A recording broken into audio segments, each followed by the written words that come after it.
ছোট্ট কিট্টুর মিষ্টি দুষ্টুমি। কিট্টু মাত্র 2 বছর বয়সী, ছোট্ট গোল মুখ, টসটসে গাল আর বড় বড় চোখ। গ্রামের বাড়িতে সবাই তাকে লাড্ডু নামে ডাকে। কিট্টু হাঁটতে শিখেছে কিছুদিন হলো, তাই সারা বাড়ি জুড়ে সে এখন দৌড়ঝাঁপে ব্যস্ত।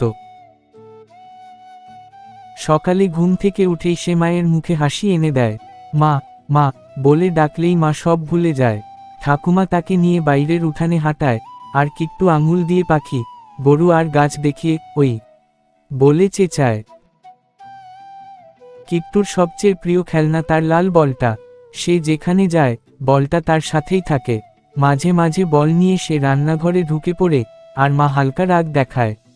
কিন্তু কিট্টুর এক ফোঁটা কান্না দেখলেই মা হেসে ওঠে। সন্ধ্যায় কিট্টু বাবার কোলে বসে কার্টুন দেখে চোখ বড় বড় করে তাকিয়ে থাকে। তারপর রাত হলে মা গল্প বলে শোনায়, আর ছোট্ট কিট্টু মায়ের বুকেই ঘুমিয়ে পড়ে, মুখে হালকা একটা হাসি নিয়ে।